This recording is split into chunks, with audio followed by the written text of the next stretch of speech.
Hey guys what's up, कैसे हैं आप सभी लोग। बहुत बहुत स्वागत है आप सबका आज के इस अमेजिंग से सेशन में। हम लोग यहां पर कर रहे हैं pre exam marathon of CA intermediate taxation for May 25, September 25 as well as for January 26 students. ठीक है, तो मैं आप लोगों को कुछ कुछ चीजें बता देता हूं। तो देखो, कॉम्प्रिहेंसिव रिवीजन सीरीज हर चैप्टर की, उसका लिंक आपको इस वीडियो के डिस्क्रिप्शन में मिल जाएगा। मैं काम करता हूं, आपको सीधा इस वीडियो के डिस्क्रिप्शन में लेकर चलता हूं और मैं आपको दिखाता हूं कि आपको यहां पर क्या क्या चीजें मिल जाएंगी। ठीक है, तो डिस्क्रिप्शन को आप लोग एक बार जरूर से देख लेना, बहुत सारी बढ़िया चीजें आप लोगों को मिलेंगी। एक तो ये आपको रिवीजन सीरीज मिल जाएगी। इस वाली प्लेलिस्ट पर जब आप लोग आओगे तो आप देखोगे कि इनकम टैक्स और जीएसटी के हर चैप्टर का detailed comprehensive theoretical distribution, conceptual revision हम लोगों ने किया हुआ है।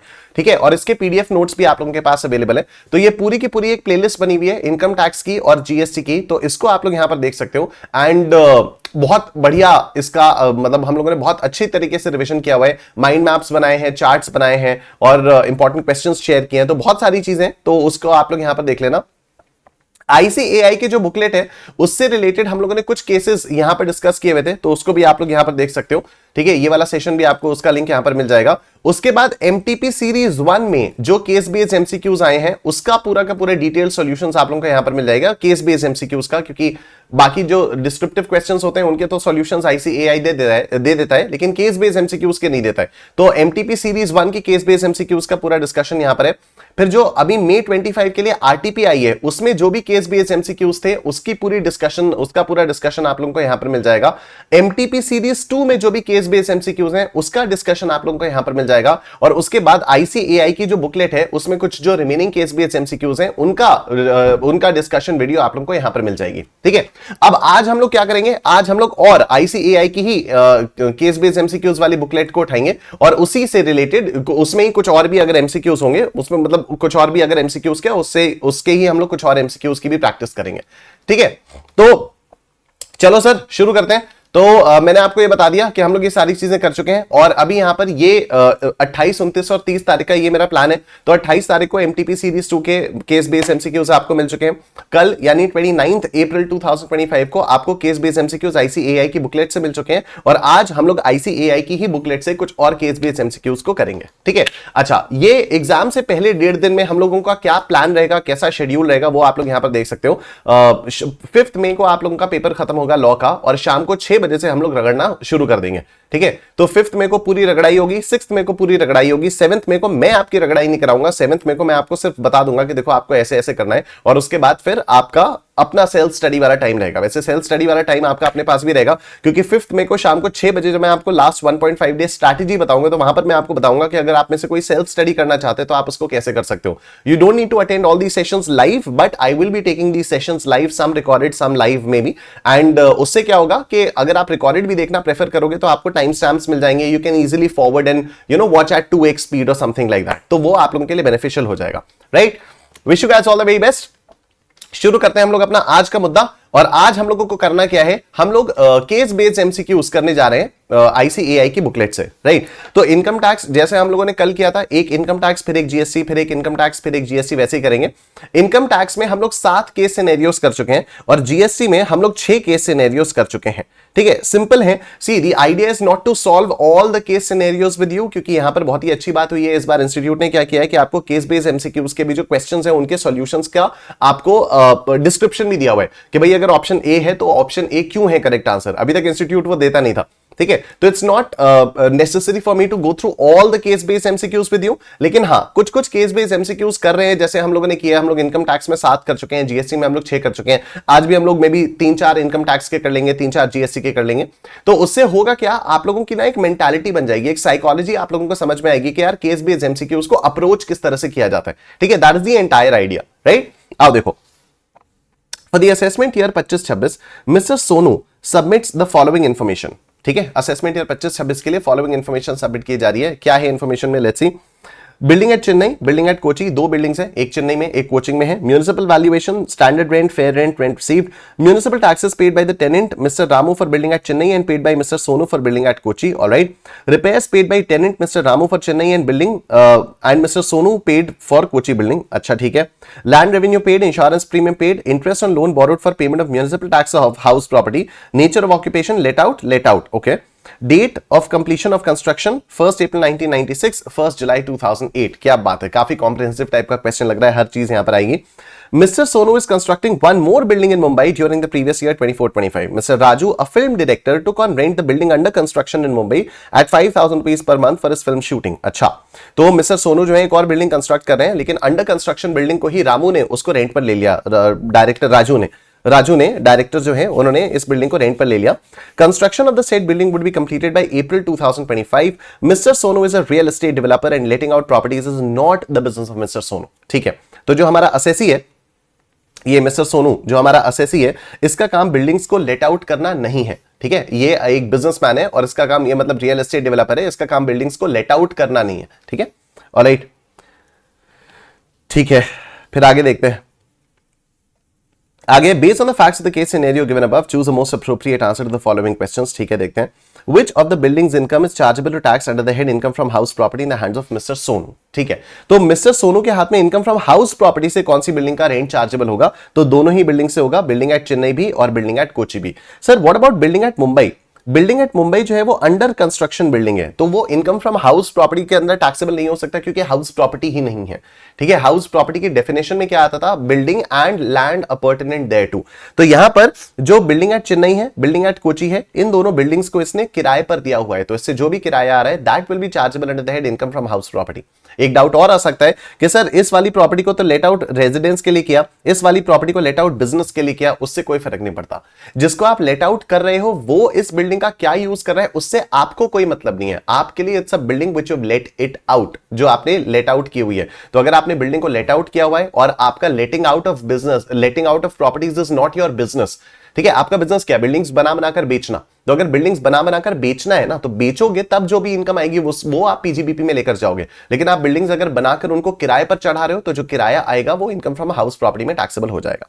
ठीक, तो दोनों ही बिल्डिंग्स का किराया जो है, both buildings eight Chennai and Kochi. ठीक है, ऑल थ्री बिल्डिंग्स नहीं होगा, क्योंकि मैंने आपको बताया जो मुंबई वाली बिल्डिंग है वो बिल्डिंग अभी बनी नहीं है, वो अंडर कंस्ट्रक्शन बिल्डिंग है। ठीक है, तो उससे जो भी किराया आएगा वो आईएफओएस में टैक्सेबल होगा। नेक्स्ट देखो, which of the following payments or expenditure is allowable as deduction while computing income under the head income from house property incurred in respect of the building at Chennai and Kochi? अच्छा, Chennai and Kochi, Chennai and Kochi, alright, options देखते हैं। Municipal taxes paid by mister Sonu and mister Ramu, कोई मतलब ही नहीं है। Municipal taxes अगर owner पे करता है तभी उसका डिडक्शन मिलता है, अगर टेनेंट ने पे किया तो फिर उसका डिडक्शन ओनर को नहीं मिलता है। ठीक है, ऑलराइट, तो municipal taxes paid by mister Sonu and mister Ramu, no. Municipal tax, land revenue, insurance premium, interest on loan borrowed for payment of municipal tax by mister Sonu, absolutely not. ना तो लैंड रेवेन्यू का पेमेंट डिडक्शन मिलता है, ना तो insurance premium का मिलता है। And interest on loan borrowed, interest on loan borrowed का आपको डिडक्शन मिलता है अगर आपने लोन लिया हुआ हो फॉर परचेज, रिपेयर्स, रिकंस्ट्रक्शन या renovation of the house property. ठीक है, परचेज, कंस्ट्रक्शन, रिपेयर्स या renewal of the house property. लेकिन आपने म्यूनिसिपल टैक्स पे करने के लिए लोन लिया है, उसका इंटरेस्ट का आपको कोई डिडक्शन नहीं मिलेगा। Only municipal tax paid by Sonu, option C is the correct answer. ठीक है, option C is the correct answer. Next देखो, under which head of income the amount received from Mister Raju would be chargeable to tax? तो Mister Raju is a film director, जैसे under construction building को किराए पर लिया हुआ है, तो वो जो भी रेंट पे करेगा वो आईएफओएस में टैक्सेबल हो जाएगा, तो इनकम फ्रॉम अदर सोर्सेस। ठीक है, नेक्स्ट देखो, what is the amount chargeable to tax under the head income from house property in the hands of mister Sonu for previous year 24-25? ठीक है, ऑलराइट, तो 24-25 में इनकम फ्रॉम हाउस प्रॉपर्टी में कितना taxable होगा उसके बारे में अब हम लोग यहां पर बात कर रहे हैं। तो सबसे पहले चेन्नई की बिल्डिंग के बारे में बात करेंगे। तो म्यूनिसिपल टैक्सेस और fair rent whichever is higher, municipal tax, fair rent whichever is higher, तो विच एवर इज हायर ये आ गया। कंपेयर करेंगे इसको स्टैंडर्ड रेंट से, which ever is lower, lower ये आ जाएगा, तो this is the expected rent. And आपको रेंट मिल कितना रहा है? रेंट आपको 38,000 रुपीज का मिल रहा है, तो 35,000 is the expected rent, 38,000 is the rent received. तो जो रेंट रिसीव्ड है वो हायर है, तो इसकी ग्रॉस एनुअल वैल्यू हो जाएगी 38,000। ठीक है, ग्रॉस एनुअल हो जाएगी, तो ग्रॉस एनुअल वैल्यू हो जाएगी 38,000। अब municipal taxes paid by the tenant mister Ramu for the building at Chennai, Chennai वाली बिल्डिंग के जो म्यूनिसिपल टैक्सेस हैं वो टेनेंट ने पे किए हैं, तो इसका कोई डिडक्शन यहां पर नहीं मिलेगा। तो नेट एनुअल वैल्यू भी 38,000 रुपीज की आ जाएगी। अब इस नेट एनुअल वैल्यू में से 30% का स्टैंडर्ड डिडक्शन मिलेगा। 38,000 की जो नेट एनुअल वैल्यू आई है इसमें 30% का स्टैंडर्ड डिडक्शन मिलेगा, मतलब 70% वैल्यू रह जाएगी, वो आएगा 26,600 रुपीज। ठीक है, वो आएगा 26,600 रुपीज, राइट। अब इसमें से इंटरेस्ट ऑन लोन का तो कोई डिडक्शन मिलेगा नहीं, क्योंकि लोन क्यों लिया गया है, म्यूनिसिपल टैक्सेस को पे करने के लिए लिया गया। तो चेन्नई वाली बिल्डिंग से जो इनकम फ्रॉम हाउस प्रॉपर्टी है वो आएगी 26,600 रुपीज, इसको मैं कर देता हूं M+। अब आ जाओ कोची वाली बिल्डिंग के बारे में बात करते हैं। तो कोची वाली बिल्डिंग में म्यूनिसिपल वैल्यू और फेयर रेंट यानी 80 या 82, विच एवर इज हायर, तो ये आ गया 82। कंपेयर करेंगे इसको स्टैंडर्ड रेंट से, स्टैंडर्ड रेंट कितना है 70, तो 70 और 82, which ever is lower, which ever is lower में आ गया 70, तो expected rent is what, expected rent is 70, right. उसके बाद रेंट रिसीव कितना हुआ है, रेंट आपको रिसीव हुआ है 68,000 रुपीज, तो एक्चुअल रेंट रिसीव्ड या expected rent whichever is higher, that is your gross annual value, तो the gross annual value is 70,000। ठीक है, ग्रॉस एनुअल वैल्यू आपकी कितनी आई, ग्रॉस एनुअल वैल्यू आ गई आपकी 70,000। इसमें से म्यूनिसिपल टैक्सेस पेड का रिडक्शन करेंगे, अगर म्यूनिसिपल टैक्सेस ओनर ने पे किए हुए होंगे तो कोची वाली जो बिल्डिंग है उसके म्यूनिसिपल टैक्सेस तो इसने सोनू नहीं पे किए। ठीक है, तो इसका डिडक्शन आपको मिल जाएगा 4,000 रुपीज का आपको डिडक्शन मिल जाएगा, और हमारे पास जो नेट एनुअल वैल्यू आएगी वो आएगी 70,000 माइनस 4,000 यानी 66,000। इसका 30% का स्टैंडर्ड डिडक्शन मिलेगा, यानी 19,800 का आपको स्टैंडर्ड डिडक्शन मिलेगा, और इंटरेस्ट ऑन लोन तो वही है।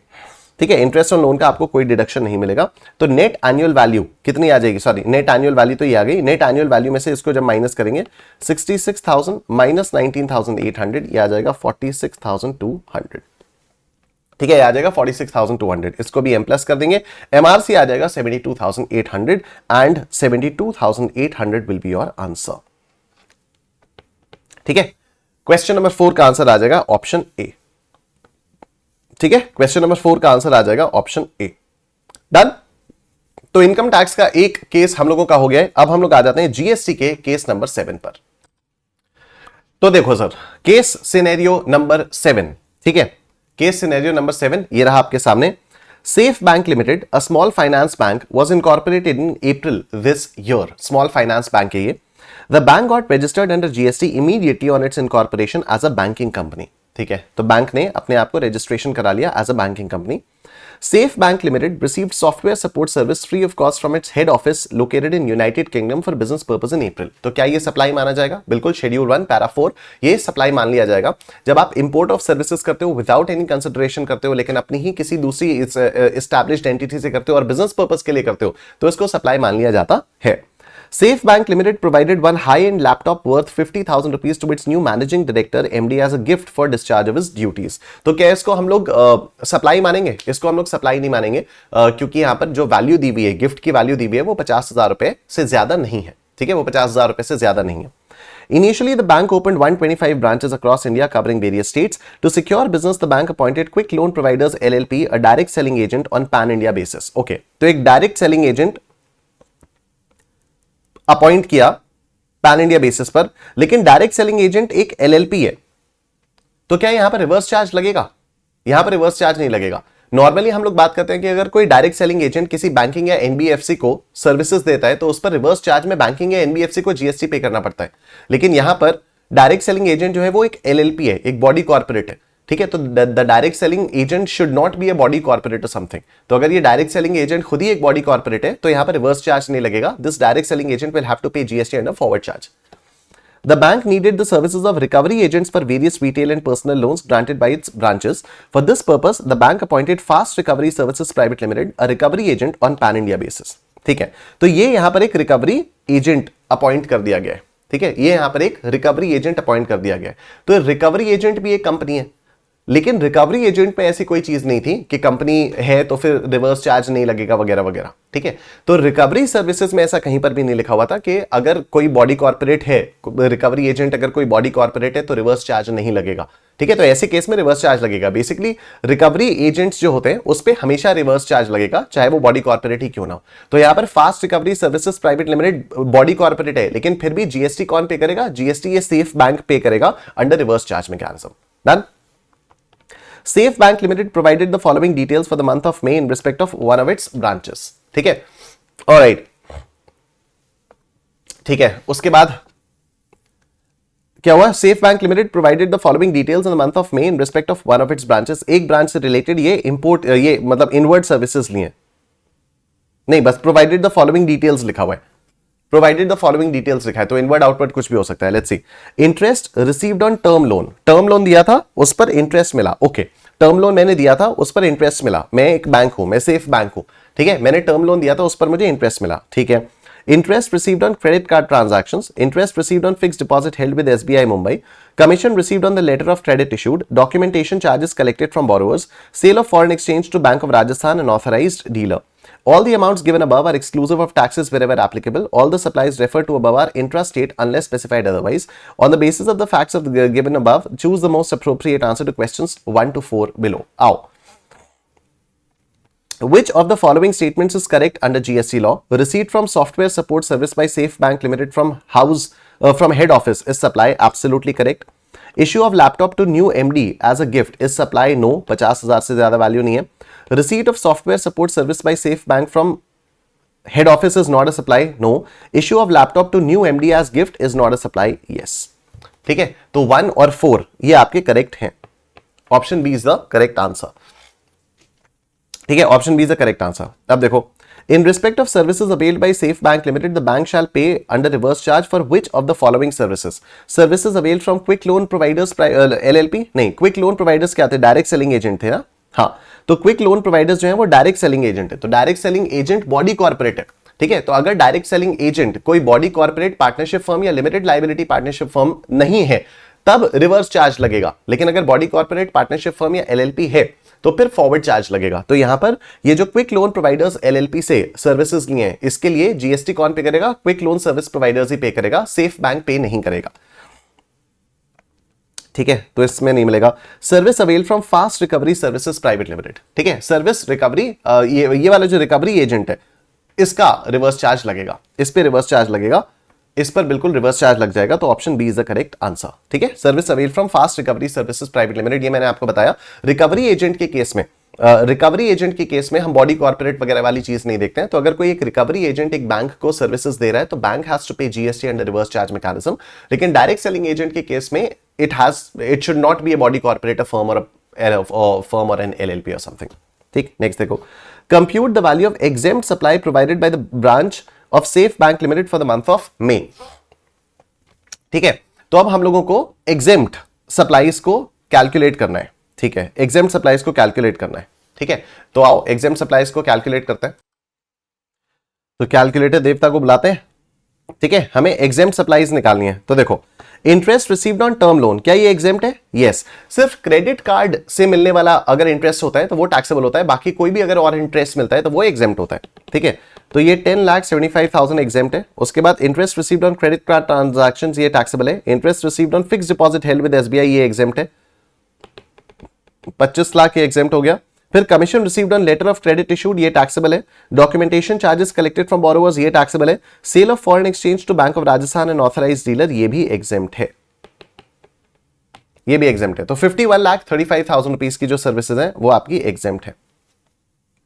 ठीक है, 51,35,000 रुपीज ये आपका एग्जेम्प्ट हो गया. और उसके बाद क्या पूछा है लास्ट में? Compute the value of taxable supply made by the branch of safe Bank limited for the month of May. तो आपसे टैक्सेबल सप्लाई की वैल्यू पूछी है ऑब्वियसली. उसके बाद जितनी भी बची हुई है ये 620 प्लस 3 प्लस 1 25, ये टैक्सेबल है. ठीक है, एग्जेम्प्ट वाली अगर आपने निकाल ली तो बची हुई टैक्सेबल होंगे ना. 620 प्लस 3 लाख प्लस 1,25,000 कितना हुआ? 10,45,000. This is taxable. 10,45,000 is taxable. Option A is your answer. ठीक है, और इसी के साथ हम लोगों का जीएसटी का भी एक केस सिनेरियो यहां पर कंप्लीट हो जाता है. और अब हम लोग इनकम टैक्स का केस सिनेरियो 9 करने जा रहे हैं. Alright, so let's see. Mister Ganesh, a salaried person, has 3 houses, one in Thane, Maharashtra, second in Jaipur, Rajasthan, and the third in Ratlam, Madhya Pradesh. Details of the flats or houses are as follows. Thane flat, 3 BHK flat, purchased in April 2001 for 90 lakhs. Afterwards, interior work done in 2006 for 15 lakhs. Mr. Ganesh took loan of 65 lakh rupees for purchase of this flat in 2001 and settled full loan in 2021. 20 साल. Jaipur house purchased in July 2019 of 62 lakh rupees and interior work done in September 2020 of 10 lakh rupees. Loan taken for purchase of this house of 15 lakh rupees in June 2019. As per interest certificate, he paid 12,500 rupees and 43,500 rupees towards principal and interest respectively during the previous year 24-25. Ratlam House purchased in December 2021 for 70 lakh rupees, stamp duty value of 65 lakh rupees. For acquiring this house, he took a loan of 40 lakh rupees from Canara Bank. Loan was sanctioned on 1st August 2021. He pays EMI of 38,100 rupees per month. As per interest certificate for the previous year 24-25, he paid 60,900 rupees and 396,300 towards principal and interest respectively. Very good. Particulars में हम लोग देखें, Thane house, Jaipur house और Ratlam house. तो municipal taxes paid ये दिया हुआ है, municipal value per month, fair rent per month, standard rent per month. Other details are as follows. He has sold Jaipur house on 1st January 25 for 90 lakh rupees and invested 15 lakh rupees in RECL bonds issued by central government on 10th August 2025. Mr. Ganesh is working in Windor Exports Private Limited Mumbai and self-occupied Thane flat. He earned a salary of 2250 350 for the previous year 24-25. बहुत ज्यादा समझ में आया नहीं कि यहाँ पर case में हुआ क्या। ठीक है, मैं भी बस रीड कर रहा हूं, आप लोग भी सोच रहे होंगे कि सर ये कुछ भी समझ में नहीं आ रहा है। कोई दिक्कत वाली बात नहीं है। This is the approach that I was talking about. एक बार बस गो थ्रू कर लो, ठीक है। उसके बाद जब क्वेश्चंस पूछे जाएंगे ना, तो क्वेश्चन से फिर हम लोग देखेंगे, कुछ ना कुछ निकल आएगा, समझ में आ जाएगा। He has no other income from any source for the previous year 24-25. He has given Ratlam House on rent for the financial year 24-25 to Mr. Pratap on a monthly rent of 8,500 rupees. He has given Jaipur House on rent for the period of April 24 to June 24 to Ms. Madhura Mahato on monthly rent of 7,100 rupees and vacant for the remaining period for July 24 to December 24.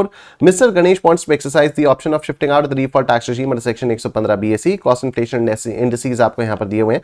Based on the facts of the case scenario given above, choose the most appropriate answer to the following questions. बहुत बढ़िया, बहुत शानदार question है, ठीक है, काफी अच्छा question है। Salary, capital gains, house property, सब कुछ आ गया यहां पर। Let's see what would be the net annual value of each house for the previous year 24-25। Net annual value आपको निकालनी है हर मकान की, ठीक है।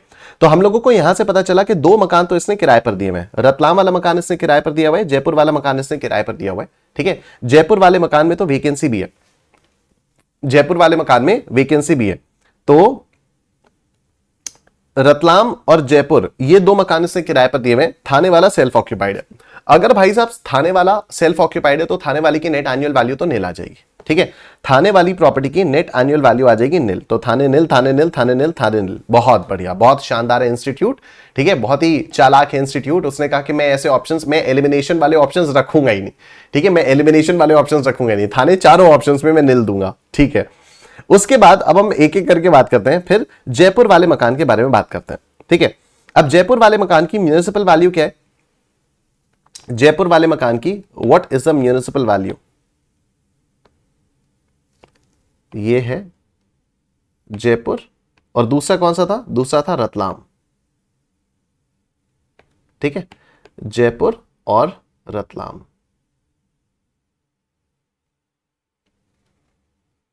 जयपुर और रतलाम पर्टिकुलर्स, जयपुर और रतलाम।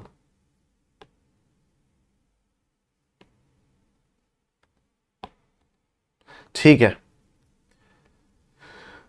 तो एक बार देखते हैं। सबसे पहले will start with municipal value. Municipal value, fair rent whichever is higher, standard rent, फिर whichever is lower, expected rent आ जाएगा आपका, फिर एक्चुअल रेंट, उसके बाद आएगी ग्रॉस एनुअल वैल्यू, फिर म्यूनिसिपल टैक्सेस पेड, फिर नेट एनुअल वैल्यू, फिर 30%, फिर इंटरेस्ट और उसके बाद इनकम फ्रॉम हाउस प्रॉपर्टी, ठीक है। पंगा लेना ही नहीं, सब कुछ डाल दो, ठीक है। म्यूनिसिपल वैल्यू किस किस का? जयपुर और रतलाम। जयपुर के बारे में बात करते हैं, ये रहा जयपुर, ठीक है। अब जयपुर में हुआ क्या कि अप्रैल दिसंबर से लेकर 2025 तक के लिए ही ये रेंट पर था। एक बार इसको दोबारा से पढ़ना पड़ेगा। He gave the Jaipur house on rent for the period April 24 to June 24 to Mrs. Madhura Mahato on monthly rent of 7,100 rupees and it was vacant for the remaining period from July 24 to December 24. ठीक है, तो ये जुलाई 24 से दिसंबर 24 के लिए vacant था। उसके बाद क्या हुआ? क्या इसने खुद रहना शुरू कर दिया वहां पर? ये इंफॉर्मेशन यहां पर दी नहीं है, एटलीस्ट यहां पर तो नहीं दी हुई है। अगर यहां पर देखें जयपुर में, Jaipur house में purchased in July 2019 of 62 lakh rupees and interior work done in September 20 for 10 lakh rupees. Loan was taken for purchase of this house of 15 lakh rupees in June 2019.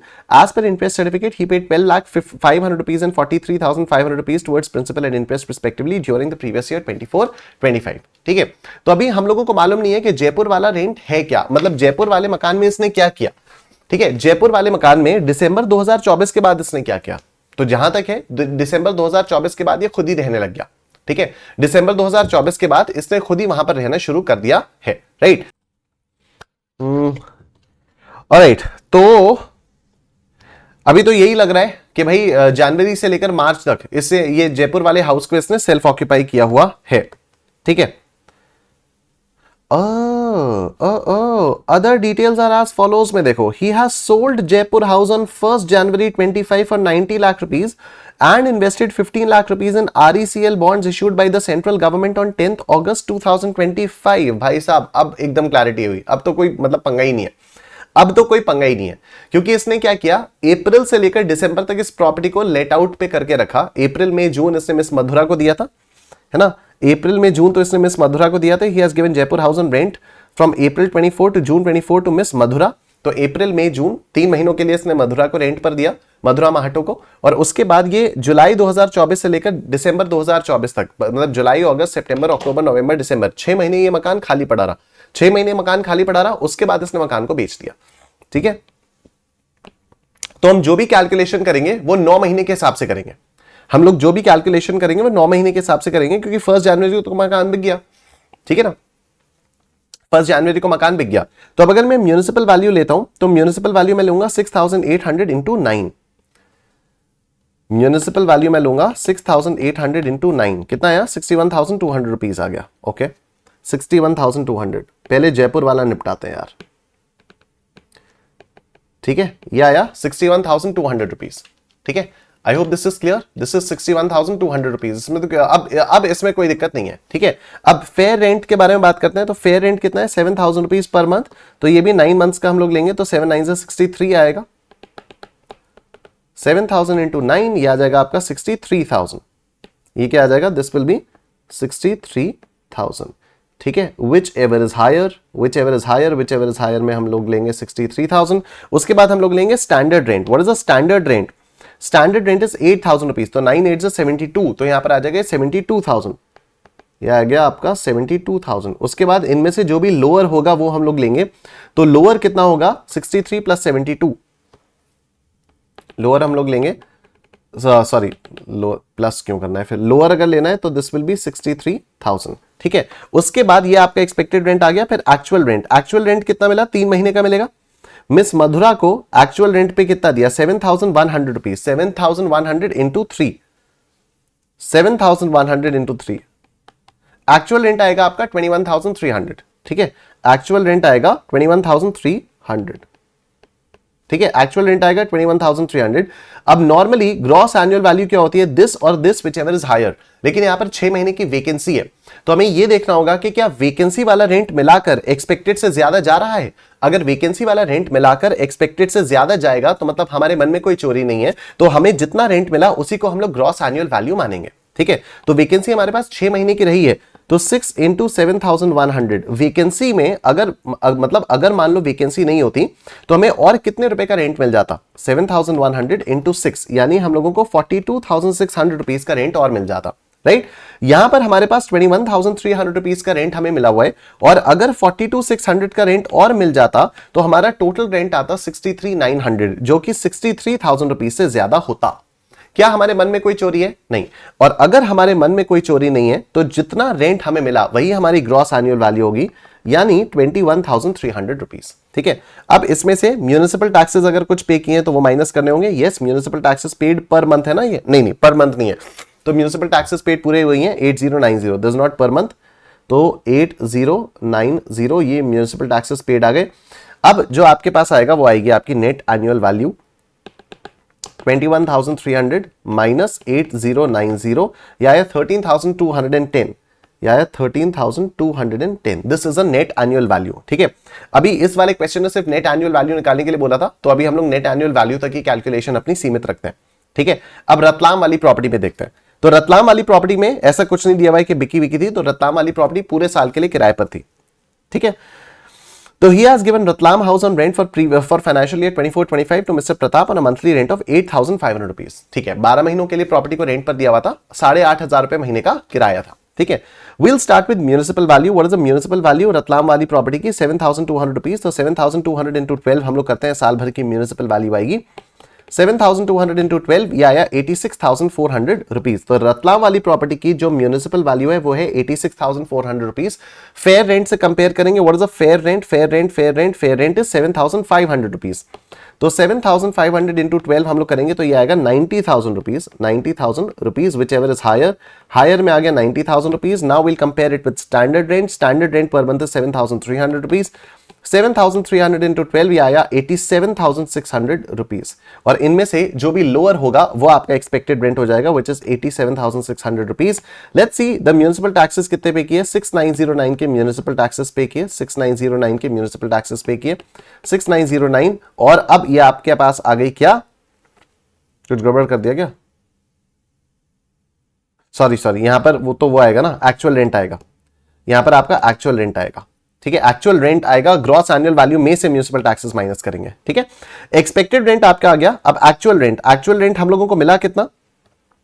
Actual rent हम लोगों को मिला रतलाम वाली property से 8,500 rupees का, 8,500 rupees का actual rent हम लोगों को मिला।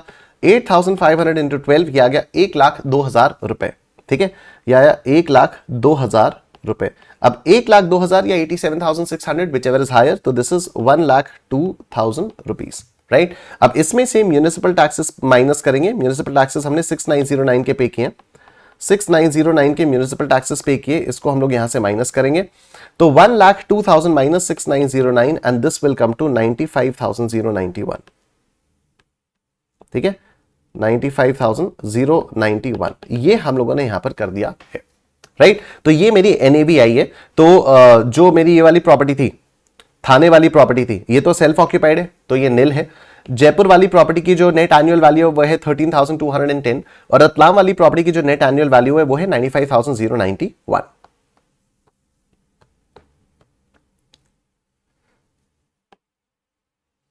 Option A is your answer, ठीक है। ऑप्शन ए जो है ये आपका आंसर आएगा। आई होप ये वाली बात सबको क्लियर हो रही है, right. Option A is your answer, right. अब उसके बाद नेक्स्ट क्वेश्चन देखो क्या है, what would be the income या loss under the head income from house property in the hands of mister Ganesh. Okay, अब यहां पर मिस्टर गणेश के हाथ में income from house property total कितनी निकालनी है ये पूछा गया है। तो अब यहां पर मैं एक काम करता हूं, थाने वाली प्रॉपर्टी भी कर लेता हूं ऐड, क्योंकि थाने वाली प्रॉपर्टी भी है तो अपनी ही। तो यहां पर मैंने किया थाने वाली प्रॉपर्टी को भी ऐड, और थाने वाली प्रॉपर्टी में क्या हो जाएगा कि ये जो है एनएवी, ये तो आपकी नील आ जाएगी, एनएवी आपकी नील आ जाएगी, ठीक है। थाने वाली प्रॉपर्टी में एनएवी आ गई नील। अब 30% ऑफ एनएवी यहां पर तो नील आ जाएगा। जयपुर वाली प्रॉपर्टी में what will be 30% of NAV, 13,210, 13,210 का 30%, दिस कम्स टू 3,963, 3,963। उसके बाद 95,091 का 30%, दिस कम्स टू 28,527, ठीक है, 28,527, 28,527।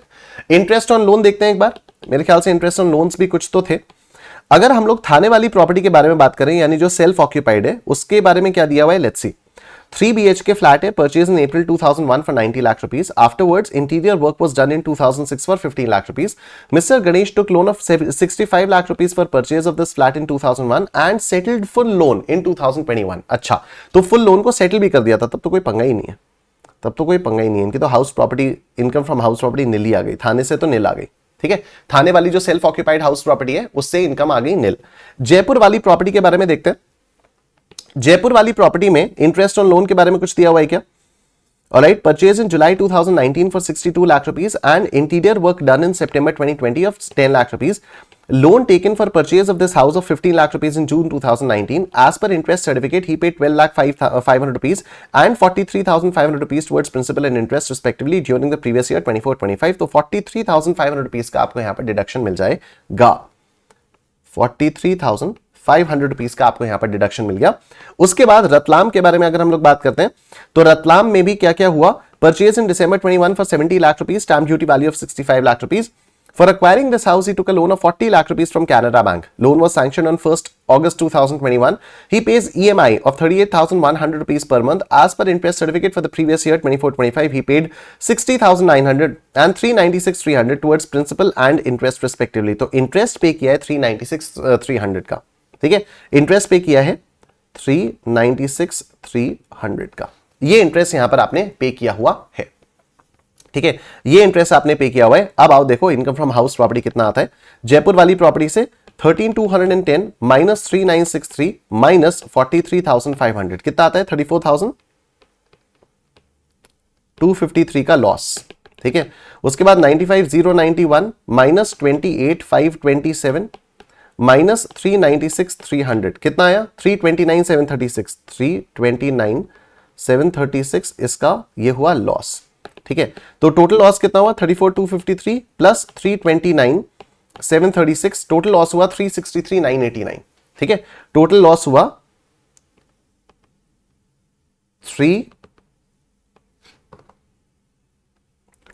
363,989, 363,989, ये आपका टोटल लॉस आया। इनकम फ्रॉम हाउस प्रॉपर्टी से टोटल लॉस आया 363,989। Option D is your answer, ठीक है, option D is your answer. How much amount will be carried forward is loss from house property for the subsequent assessment years 26-27? Okay, कितना loss आप carry forward कर पाओगे देखते हैं। Set of करने के लिए शायद सैलरी वैलरी भी थी ना इसके पास, नहीं तो कैपिटल गेन भी आए गई क्योंकि जयपुर वाला मकान बिका है। Okay, Mister Ganesh is working in Windor Exports Limited, Mumbai, and self-occupied Thane flat. He earned a salary of 22,50,350 for the previous year 24-25. ठीक है, तो ये जो सैलरी इन्होंने अर्न की हुई है 22,50,350 की, इसमें से 2 लाख रुपए का हाउस प्रॉपर्टी का लॉस सेट ऑफ हो जाएगा। 2 लाख रुपए का हाउस प्रॉपर्टी का, ये ओल्ड स्कीम में अगर है तो, ओल्ड स्कीम के बारे में दिया है क्या? Mister Ganesh wants to exercise the option of shift out of the default tax regime, ठीक है। तो यहां पर ओल्ड स्कीम में ही जाना चाह रहे हैं ये मिस्टर गणेश। मिस्टर गणेश जो है ये ओल्ड स्कीम में ही जाना चाह रहे हैं। तो अगर ओल्ड स्कीम में जाना चाह रहे हैं तो यहां पर होगा क्या, क्या इनको ये हाउस प्रॉपर्टी के लॉस का सेट ऑफ करने का बेनिफिट मिल जाएगा? यस। तो अपनी सैलरी की इनकम के अगेंस्ट में 2 लाख रुपए तक का हाउस प्रॉपर्टी का लॉस या सेट ऑफ कर सकते हैं। अब इनका टोटल लॉस है कितना? इनका टोटल लॉस है ये, इनका टोटल लॉस है ये 363,989, इसमें से 2 लाख का सेट ऑफ हो जाएगा तो 163,989 कैरी फॉरवर्ड हो जाएगा, ठीक है। 163,989 ये आपका कैरी फॉरवर्ड हो जाएगा। आई होप ये वाली बात सबको समझ में आ रही है। डन। नेक्स्ट देखो, what would be the amount of capital gains chargeable to tax in the hands of mister Ganesh during the previous year 24-25? Capital gains, alright. तो इन्होंने कौन सी प्रॉपर्टी बेची है? इन्होंने जयपुर वाला फ्लैट बेचा है। He sold Jaipur house on 1st January 25 for 90 lakh rupees and invested 15 lakh rupees in RECL bonds, ठीक है। तो सबसे पहले तो फुल वैल्यू ऑफ कंसिडरेशन देखते हैं। फुल वैल्यू ऑफ कंसिडरेशन आएगी 90 लाख, ठीक है।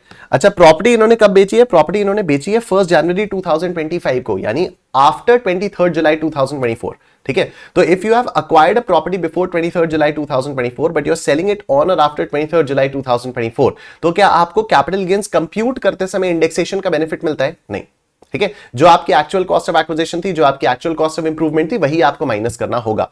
जब इस पे टैक्स लायबिलिटी कैलकुलेट करेंगे सेक्शन 112 में, तब हम लोग देखेंगे कि या तो 20% पर टैक्स पे करें व्हाइल टेकिंग इंडेक्सेशन बेनिफिट, या फिर 12.5% के रेट पर टैक्स पे करें विदाउट टेकिंग इंडेक्सेशन बेनिफिट, ठीक है। ऑलराइट, तो 90 लाख रुपीस में हम लोगों ने प्रॉपर्टी को सेल किया। जयपुर वाली प्रॉपर्टी खरीदी कितने में थी? Purchase in July 2019 of 62 lakh rupees and interior work done in September 20 of 10 lakh rupees, ठीक है। तो cost of acquisition 62 lakh rupees का आएगा, cost of acquisition 62 lakh rupees का आएगा, और कॉस्ट ऑफ इंप्रूवमेंट कितना आ जाएगा? Cost of acquisition 62 lakh rupees का आएगा, ठीक है। और कॉस्ट ऑफ इंप्रूवमेंट कितना आएगा? Cost of improvement 10 lakh rupees का आएगा, cost of improvement 10 lakh rupees का आएगा। ये हमारा आएगा लॉन्ग टर्म कैपिटल गेन, ठीक है। ये आएगा हमारा long term capital gain 62 lakh rupees plus 10 lakh rupees M plus 90 lakh rupees minus MRC कितना हुआ? 18 लाख रुपीस। ये आ गया आपका 18 लाख रुपीस। ठीक है, तो this 18 lakh rupees is your long term capital gain. 18 lakh rupees ये आपका लॉन्ग टर्म कैपिटल गेन यहां पर आ गया है। तो long term capital gain of 18 lakh rupees. ठीक है, long term capital gain is 18 lakh rupees. Okay, अब एक बार सेक्शन 54 ईसी वाला भी देख लेते हैं यहां पर, क्योंकि इसने आरईसीएल के बॉन्ड्स में इन्वेस्ट किया था, है ना। Issued by central government on 10 अगस्त 2025। अच्छा, 6 महीने के अंदर अंदर इन्वेस्ट करना होता है। इसने कब किया? 1 जनवरी को इसने प्रॉपर्टी बेची थी, और इन्वेस्ट इसने कब किया? 10 अगस्त 2025 को इसने इन्वेस्ट किया। तो क्या 6 महीने के अंदर अंदर इन्वेस्ट कर दिया? 1 जनवरी, तो फरवरी, मार्च, अप्रैल, मई, जून, जुलाई, नहीं, 1 जुलाई तक अगर इन्वेस्ट कर देता तो इसको 54 ईसी का एग्जेम्पशन मिल जाता है। यहां पर इसको 54 ईसी का एग्जेम्पशन नहीं मिलेगा, क्योंकि इसने इन्वेस्टमेंट किया था 10 अगस्त को। तो इसलिए यहां पर कोई इसको डिडक्शन नहीं मिलेगा, कोई इसको 54 ईसी का एग्जेम्पशन नहीं मिलेगा, और 18 लाख रुपए will be your long term capital gains. ठीक है, 18 लाख रुपए आपका लॉन्ग टर्म कैपिटल गेन आ जाएगा। Next, What would be the gross total income of Mr. Ganesh for assessment year 25-26? Gross total income कितनी हो जाएगी? ठीक है, तो सबसे पहले इनकम फ्रॉम सैलरीज देखते हैं। इनकम फ्रॉम सैलरी कितनी थी? इनकम फ्रॉम सैलरी थी इतनी, 2250 350। ये अर्नड सैलरी है। ये क्या है? ये अर्नड सैलरी है। तो अर्नड सैलरी का मतलब क्या होता है कि अभी इस पे स्टैंडर्ड डिडक्शन वगैरह नहीं किया है। This is not the computed income from salaries, this is the earned salary. ठीक है, तो अर्नड सैलरी अगर 22 50 350 की है, तो पहले आप इसमें से 50,000 रुपए का स्टैंडर्ड डिडक्शन दोगे। तो 22 50 350, इसमें से आपने 50,000 रुपीज का स्टैंडर्ड डिडक्शन दिया। ये 22 लाख 350 रुपीज की आपकी इनकम फ्रॉम सैलरीज आई। इसमें से आपने 2 लाख रुपए का हाउस प्रॉपर्टी का सेट ऑफ किया, तो आपकी जो income from salaries, taxable income from salary है, वो आई 20,00350। ठीक है, आपकी जो income from salary, taxable income from salary है, वो आई 20,00350। जो हाउस प्रॉपर्टी है, हाउस प्रॉपर्टी से तो हम लोगों को लॉस निकला है। हाउस प्रॉपर्टी से 363,989 का लॉस निकला है। सैलरीज के अगेंस्ट में 2 लाख रुपए का सेट ऑफ कर दिया है, और 163,989 का जो लॉस है वो कैरी फॉरवर्ड हो जाएगा। तो हाउस प्रॉपर्टी वाला कुछ बचा नहीं। अब आता है आपके पास पीजीबीपी, पीजीबीपी में कुछ है नहीं। फिर आता है आपके पास कैपिटल गेन्स। तो कैपिटल गेन्स में हम लोगों ने अभी अभी देखा 18 लाख रुपीज का आपका कैपिटल गेन है लॉन्ग टर्म। ठीक है, तो प्लस 18 लाख रुपीज कर देते हैं, 38 lakh 350 rupees. This will be your gross total income. ठीक है, ग्रॉस टोटल इनकम ही पूछिए ना, ग्रॉस टोटल इनकम पूछिए, तो 38 lakh 350। Option D will be your answer. ठीक है sir, option D will be your answer. काफी अच्छा, काफी तगड़ा वाला क्वेश्चन था ये, और इसमें काफी सारी चीजें कवर हो गई। हाउस प्रॉपर्टी भी आ गया, कैपिटल गेन भी आ गया, थोड़ा बहुत सैलरी भी आ गया, थोड़ा बहुत set of and carry forward भी आ गया। तो it's a very good case study. ठीक है, और हाउस प्रॉपर्टी में भी अगर हम लोग बात करें तो वेकेंसी का भी कॉन्सेप्ट आ गया, और पार्टली लेट आउट प्रॉपर्टी का भी कॉन्सेप्ट आ गया। और खैर partly let out time wise का तो नहीं आया, क्योंकि उसके बाद प्रॉपर्टी को बेच ही दिया था, but still a very good question overall. ठीक है, सेल्फ ऑक्यूपाइड प्रॉपर्टी भी आ गई, लेट आउट प्रॉपर्टी भी आ गई, मल्टीपल प्रॉपर्टीज। तो बहुत बढ़िया, बहुत ही बढ़िया, बहुत ही शानदार केस स्टडी थी। ठीक है, अब हम लोग अगली केस स्टडी देखेंगे, केस सिनेरियो 10, लेकिन उससे पहले हम लोग जीएसटी का केस 8 देखेंगे। ठीक है, उससे पहले हम लोग जीएसटी का केस 8 देखेंगे। तो आओ केस 8 देखते हैं। Mister Lala is engage in supply of tiles and marbles in state of Telangana. Tiles और मार्बल्स सप्लाई कर रही हैं तेलंगाना में। कहां पर? तेलंगाना में। He is not registered under GST. He commenced his business from the month of July. Alright, he availed go-down construction services for business from his brother-in-law who was dependent on him. He also availed professional consultancy services for the purpose of the business from his son, who is a company secretary, and his son is not dependent on him. Mr. Lala did not pay anything for both the services, as both were his relative या family members respectively. ठीक है, based on the advice of his son, Mr. Lala made the supply of tiles within a state only. His turnover reached to 7 lakh rupees on 31st October. However, he planned to expand his business to other states since he has received decent orders from other states also. Right? तो other states में भी expand करने के बारे में सोच रहे हैं। During the month of December, he received a consignment of tiles from Rajasthan through prompt carriers, a goods transport agency based in the state of Rajasthan. Goods transport agency से इनको एक consignment मिला। Goods were dispatched by the supplier of to pay basis, supplier on to pay basis of for freight. To pay basis का मतलब क्या हो गया कि जिसको मिला वो पे करेगा, वो फ्रेट पे करेगा। तो मतलब रेसिपिएंट कौन हो गया? रेसिपिएंट यही वाला बंदा हो गया। क्या नाम है इस बंदे का? लाला। ठीक है, रेसिपिएंट कौन हो गया? रेसिपिएंट ये वाला बंदा हो गया। ठीक, उसके बाद देखो, freight charges were 50,000 rupees and the GTA page GST at 12%। GTA 12% पर जीएसटी पे कर रहा है, तो यहां पर तो रिवर्स चार्ज का कोई मतलब ही नहीं है। Mister Lala paid the invoice amount in the month of December itself. This was an inter state transaction. Okay, During the month of January, Mr. Lala made his first interstate supply to Tamil Nadu on 4th of January. His turnover before making such supply was 15 lakh rupees. Interstate supply इन्होंने कर दी और जैसे ही goods की interstate supply करेंगे इनको registration लेना पड़ेगा. Value of such interstate supply was 4,50,000 rupees exclusive of taxes. Payment for the said interstate supply was received on 28th of February. Invoice was raised by Mr. Lala on 25th of January. All the figures given above are exclusive of taxes wherever applicable. बहुत बढ़िया. On the basis, चलो questions देखते हैं. In respect of services availed by Mr. Lala, मतलब Mr. Lala ने जो services avail की हैं, मतलब inward services जो हैं, which of the following is a correct statement? तो इनमें से कौन सा correct statement है? Let's see. Godown construction service availed from his brother-in-law free of cost is considered as deemed supply. No. क्यों? क्योंकि brother-in-law जो है वो relative ही नहीं है. ठीक है, ब्रदर इन लॉ रिलेटिव ही नहीं है. रिलेटिव्स में कौन कौन आते हैं? अगर हम फैमिली मेंबर्स के बारे में बात करें तो स्पाउस और चिल्ड्रन हमेशा रिलेटिव्स होते हैं.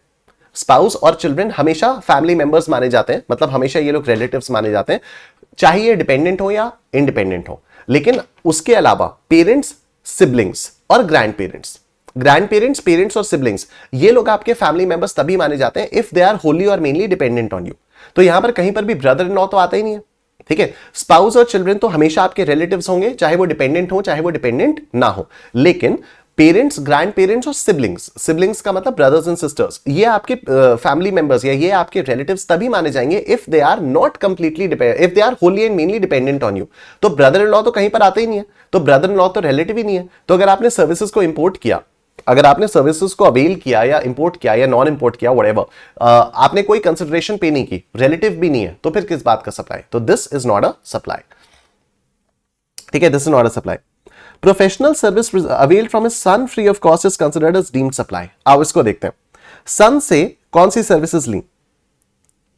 ब्रदर इन लॉ से तो गोडाउन कंस्ट्रक्शन सर्विसेज ली, ठीक है. He also availed professional consultancy services for the purpose of business from his son who is a company secretary and his son is not dependent on him. ठीक है, सन जो है वो डिपेंडेंट नहीं है लेकिन फिर भी रिलेटिव है, मतलब रिलेटिव से आपने सर्विसेज को इंपोर्ट किया. ठीक है, सर्विसेज से आपने मतलब आपने इसको इंपोर्ट किया, इंपोर्ट नहीं किया, सॉरी, इंपोर्ट वाली तो कोई बात ही नहीं है, इंपोर्ट वाली कोई बात नहीं है, बस सन से रिलेटिव, एक रिलेटिव से आपने सर्विसेज ली. तो अगर आपने रिलेटिव से सर्विसेज ली है तो इसको तो सप्लाई माना जाता है. यहां पर आ जाएगा शेड्यूल 1 पैरा 2. शेड्यूल 1 पैरा 2 क्या कहता है कि अगर रिलेटेड पर्संस के बीच में या distinct persons as mentioned in section 25 इनके बीच में अगर ट्रांजैक्शन होगा तो उसको सप्लाई माना जाएगा even if it is happening without consideration. Right, तो अब यहां पर इसने अपने सन से, सन कोई डिपेंडेंट वगैरह नहीं है लेकिन सन फिर भी रिलेटेड पर्सन माना जाएगा. तो अगर रिलेटेड पर्सन से सर्विसेज ली जा रही हैं तो क्या इसको सप्लाई माना जाएगा? यस, इसको सप्लाई मान लिया जाएगा. ठीक है, तो option B is the correct answer. Professional service availed from his son free of cost is considered as deemed supply. ये बिल्कुल सही जवाब है.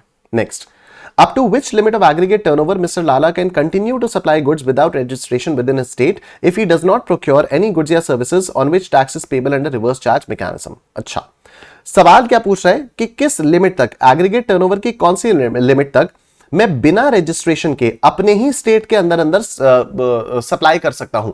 ठीक है, तो क्योंकि ये गुड्स के सप्लायर हैं तो एक्सक्लूसिव गुड्स के सप्लायर के लिए 40 लाख की लिमिट है. लेकिन 40 लाख की लिमिट कौन से स्टेट्स के लिए? देखो, अगर हम रजिस्ट्रेशन के बारे में बात करें तो हमारे पास 3 कैटेगरीज आती हैं. पहली कैटेगरी क्या है? मेक माई ट्रिप इन नागालैंड, जहां पर वो जो 4 नॉर्थ ईस्टर्न स्टेट्स होती हैं जहां पर 10 लाख की लिमिट होती है. आप गुड्स दो, सर्विसेज दो, कुछ भी दो, अगर 10 लाख के ऊपर का टर्नओवर गया तो आपको अपना रजिस्ट्रेशन कराना पड़ेगा. ठीक है, उसके बाद दूसरी हमारे पास कैटेगरी आती है अरुणा मेघा वाली. अरुणा और मेघा सिक्का उछालते हुए पीटी कर रहे थे.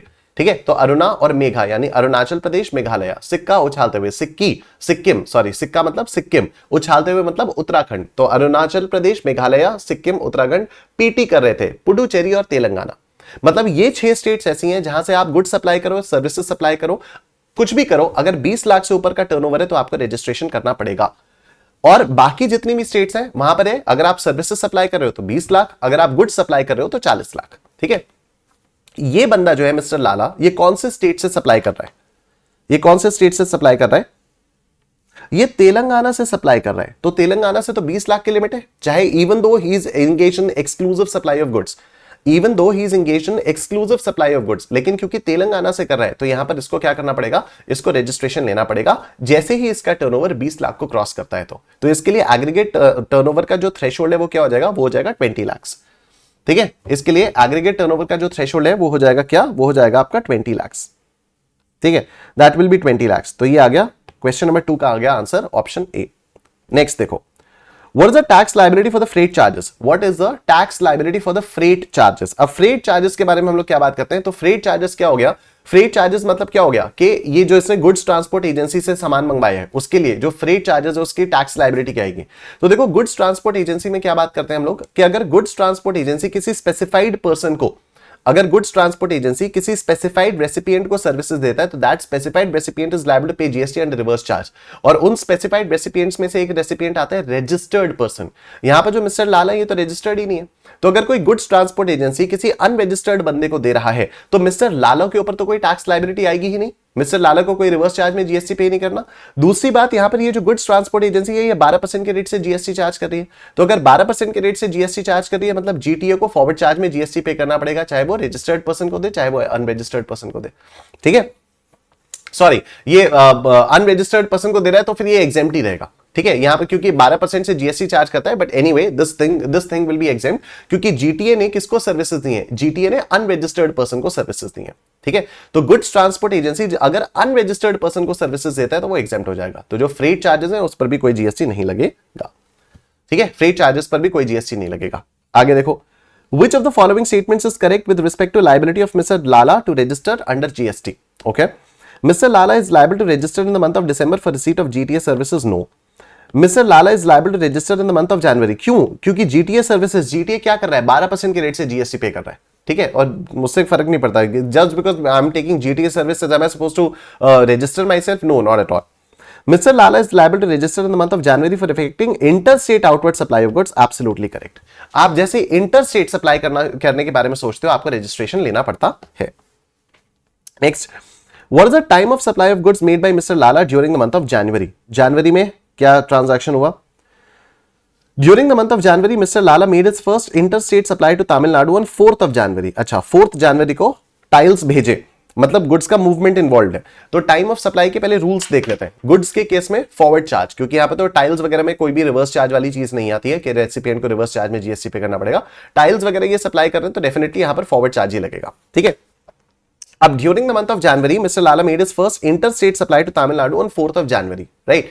फॉरवर्ड चार्ज के केस में अगर हम लोग गुड्स को सप्लाई करते हैं तो इसमें होता क्या है, इसमें ये हो जाता है कि time of supply is the date of invoice और receipt whichever is earlier. ठीक है, लेकिन एक नोटिफिकेशन नंबर 66/2017 आई थी जिसने कहा था कि भाई गुड्स के केस में अगर आपको पैसा एडवांस में मिल जाता है तो उसको हम लोग कंसिडर नहीं करते, the time of supply will be the date of invoice only. लेकिन ये तभी होता है if the invoice is issued timely. And when should the invoice be issued, जिससे हम लोग उसको माने कि इनवॉइस इज इशूड टाइमली, अगर गुड्स का मूवमेंट इन्वॉल्व है तो invoice should be issued on or before, मतलब before or at the time of removal of goods from the factory, right. अब यहां पर रिमूवल कब हुआ, यहां पर रिमूवल हुआ है 4th ऑफ जनवरी को। इनवॉइस कब तक इशू हो जानी चाहिए थी, इनवॉइस इशू हो जानी थी 4th ऑफ जनवरी तक। अगर इनवॉइस 4th ऑफ जनवरी तक इशू हो गई तब तो time of supply will be 4th of January, the date of invoice. अगर इनवॉइस 4th ऑफ जनवरी तक इशू नहीं हुई तो the time of supply will still be 4th of January, because the time of supply, अगर invoice timely issue नहीं होती है तो टाइम ऑफ सप्लाई निकाला जाता है last date on which the invoice should have been issued. तो 4th January is the last date on which the invoice should have been issued. ठीक है, तो टाइम ऑफ सप्लाई आपका 4th जनवरी आएगा। बस एक बार को देख लेते हैं, अगर मान लो इनवॉइस 4th जनवरी से पहले इशू हो गई then the time of supply will be the date of invoice, otherwise the time of supply will be 4th of January.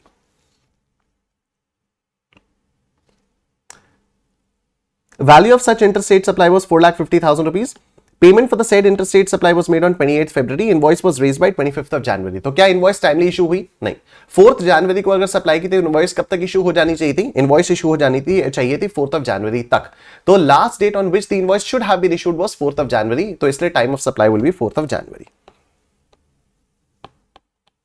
ठीक है, टाइम ऑफ सप्लाई यहां पर क्या आ जाएगा, टाइम ऑफ सप्लाई यहां पर आ जाएगा 4th of January. I hope ये वाली बात आप सबको समझ में आ रही है।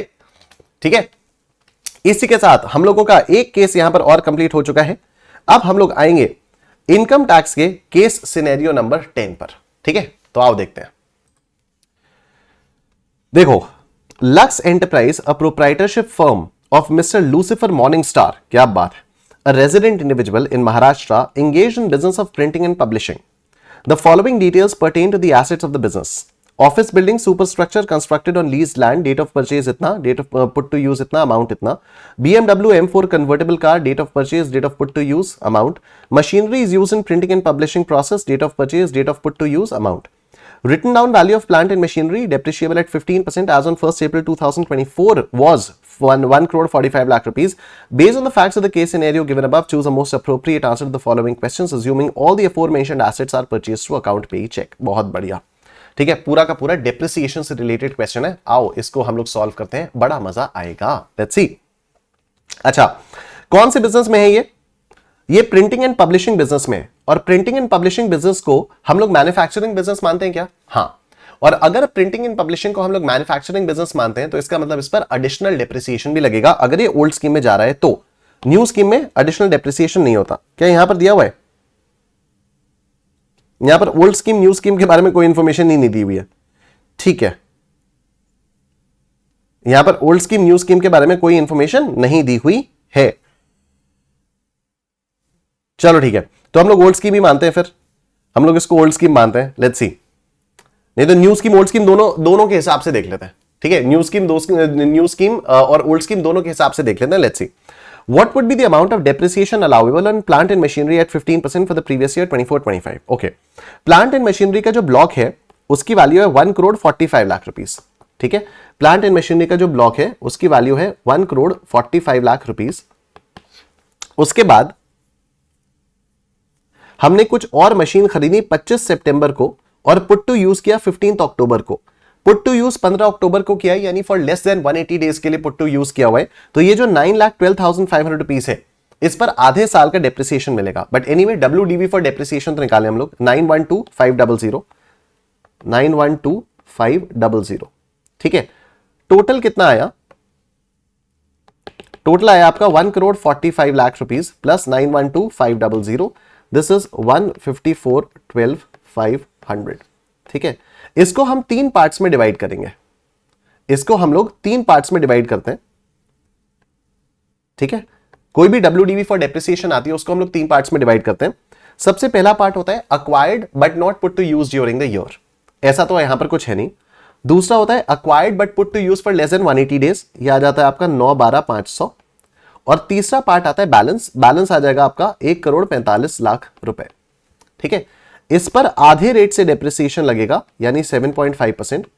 इस पर पूरे रेट से डेप्रिसिएशन लगेगा यानी 15%. और ये तो नॉर्मल डेप्रिसिएशन के बारे में बात हो रही है. तो 912,500 का 7.5%. 912,500 का 7.5%. This is 68,438. और ये 1 करोड़ 45 लाख रुपीस का 15%. This is 2175. ये तो भाई साहब हो गया नॉर्मल डेप्रिसिएशन. ठीक है, ये क्या हुआ? ये हुआ नॉर्मल डेप्रिसिएशन. अब एडिशनल डेप्रिसिएशन के बारे में बात करते हैं. एडिशनल डेप्रिसिएशन मिलेगा आपको किस पे मिलेगा? एडिशनल डेप्रिसिएशन नए मशीनरी पर मिलता है. और क्योंकि यहां पर अगेन ये मशीनरी लेस देन 180 डेज के लिए पुट टू यूज की गई थी, इसलिए एडिशनल डेप्रिसिएशन इंस्टेड ऑफ 20% 10% का ही मिलेगा. तो 912,500 का 10% आएगा ये 91,250. तो इस पर ये तो नॉर्मल डेप्रिसिएशन आया, एडिशनल डेप्रिसिएशन इस पर आएगा 91,250. तो इस पर जो टोटल डेप्रिसिएशन आया वो कितना आया? 68,438 प्लस 91,250 159,688. और यहां पर ये टोटल कितना आया? 2175. अब अगर ये ओल्ड स्कीम में फॉलो कर रहा है, अगर ये ओल्ड स्कीम में जा रहा है तब तो इसको एडिशनल डेप्रिसिएशन भी मिलेगा. तो टोटल डेप्रिसिएशन का डिडक्शन इसको इतने का मिल जाएगा 159,688 प्लस 21,75,000. तो 23,34,688 अगर ये ओल्ड स्कीम में जा रहा है. तो अगर ये न्यू स्कीम में जा रहा है तो इसको डेप्रिसिएशन का डिडक्शन सिर्फ इतने का ही मिलेगा. एडिशनल डेप्रिसिएशन का deduction old scheme new scheme में नहीं मिलता है. 68,438 प्लस 2175 ज्यादा हो गया. 2175 प्लस 68,438 ये आता है 22,43,438. ठीक है, 22,43,438. तो लेट्स सी. 22,43,438 यहां पर ऑप्शंस में कहीं नहीं दिया हुआ है. ठीक है, तो मतलब न्यू स्कीम नहीं है, ओल्ड स्कीम है. और ओल्ड स्कीम में कितना आया? 23,34,688. 23,34,688 ये आपको दिया हुआ है. Option B is the correct answer. ठीक है, देखो क्लियरली हम लोग आंसर देख के समझ सकते थे कि क्या है इसका. लेकिन अगर एग्जाम में ऐसा कोई केस बेस्ड एमसीक्यू आ गया जहां पर आपको मेंशन ही नहीं किया हुआ है कि ओल्ड स्कीम है या न्यू स्कीम है, तो बाय डिफॉल्ट तो आपको न्यू स्कीम मानना होता है ना. बाय डिफॉल्ट तो हम लोगों को न्यू स्कीम मानना होता है. तो आइडियली इन लोगों को लिखना चाहिए था, क्योंकि बाय डिफॉल्ट तो हम लोग ऑब्वियसली न्यू स्कीम मान के करेंगे. या फिर आप ये भी सोच सकते हो कि इस तरह से भी तो सर सोचा जा सकता है कि मैक्सिमम इसको टैक्स बेनिफिट मिले, मैक्सिमम टैक्स बेनिफिट मिले तो डिडक्शन बढ़ाना पड़ेगा, डिडक्शन बढ़ाना पड़ेगा तो एडिशनल डेप्रिसिएशन भी लेना पड़ेगा, एडिशनल डेप्रिसिएशन लेना पड़ेगा तो फिर ओल्ड स्कीम में जाना पड़ेगा। तो मल्टीपल थॉट प्रोसेसेस यहां पर हैं, but I think it would been easier, I think it would been easier अगर यहां पर ये लोग लिख देते कि भाई ये, या तो ये लिख देते भाई टैक्स बेनिफिट मैक्सिमम कर दो, या ये लिख देते भाई ओल्ड स्कीम में चले जाओ, तो हम लोगों को पता रहता कि ठीक है भाई तुम ओल्ड स्कीम में एडिशनल डेप्रिसिएशन का भी रिडक्शन तुमको लेना है। एनीवे डन, तो इसका आंसर आ गया ऑप्शन बी। नेक्स्ट देखो, what would be the WDV of the plant and machinery depreciable at 15% as on 1st April 2025। WDV plant and machinery की कितनी होगी? ओके तो भाई ये आपकी ओपनिंग डब्ल्यूडीवी है, ये आपने इसमें ऐड किया, इतना आ गया, आपको डेप्रिसिएशन मिल गया 23,34,688 का, तो opening WDV will be 154,12,500 minus this depreciation, तो 154,12,500 माइनस दिस डेप्रिसिएशन 23,34,688, 130,77,812, 130,77,812, ठीक है, 130,77,812, 130,77,812, option C is your answer. Done है, ऑप्शन सी जो है ये आपका आंसर यहां पर आएगा। नेक्स्ट देखो, what would be the WDV of office building superstructure constructed on leased land as on 1st April 2025। ठीक है, तो अब आपने कंस्ट्रक्शन ही कब करवाया? आपने कंस्ट्रक्शन मेरे ख्याल से इसी साल करवाया था। Office building superstructure constructed on leased land 30 सितंबर को करवाया था, और date on which it was put to use was 30th December 2024। ठीक है, तो अब यहां पर क्या हुआ, WDV for depreciation will be 1,85 lakh rupees, लेकिन यहां पर क्योंकि पुट टू यूज हुआ है लेस देन 180 डेज, इसलिए आधे रेट से डेप्रिसिएशन मिलेगा। ठीक है, बिल्डिंग्स पर आपको 10% के रेट से डेप्रिसिएशन मिलता है, यहां पर क्योंकि पुट टू यूज हुआ है फॉर लेस देन 180 डेज, तो इसलिए यहां पर 5% के रेट से डेप्रिसिएशन मिलेगा। तो 1,85 लाख रुपीस, 1,85 लाख रुपीस का 5% इतना आएगा। ठीक है, 9,25,000 रुपीज इसका डेप्रिसिएशन मिल जाएगा। हम लोगों से डब्ल्यूडीवी पूछी है, तो 185 minus this, 1,85 lakh rupees minus this, ये आएगा 175.75। This will be 175.75, 175.75। Option C is your answer. Option C जो है ये आपका आंसर आ गया है। ठीक है, चलो सर नेक्स्ट हम लोग जीएसटी का केस बेस्ड एमसीक्यू करते हैं। तो जीएसटी का केस बेस्ड एमसीक्यू 9 देखते हैं, आ जाओ। पूर्वी, registered under GST in the state of Madhya Pradesh, is engaged in supplying multiple taxable goods and services. She has undertaken the following activities, transactions in the month of October in the current financial year. Donated some money to Divya Prakash Charitable Trust, Madhya Pradesh, in the memory of her late father. The Divya Prakash Charitable Trust constructed a room in the school run by it from such donation and wrote, donated by Miss Purvi in the memory of her father on the door of room so constructed. क्या ये supply है? क्या यहाँ पर कोई consideration वाला element involve है? नहीं। क्यों? क्योंकि कोई भी क्विड प्रो क्वो नहीं है। Organized a seminar in Indore which was sponsored by We Win Cricket Academy and LLP. Purvi received a sponsorship fee of 1,50,000 rupees. तो यहां पर जीएसटी कौन पे करेगा? We Win Cricket Academy reverse charge में GST पे करेगा। Bindusar Public School intended to distribute gift packets consisting of fountain pen, calculator and tape dispenser to its students on the occasion of Children's Day.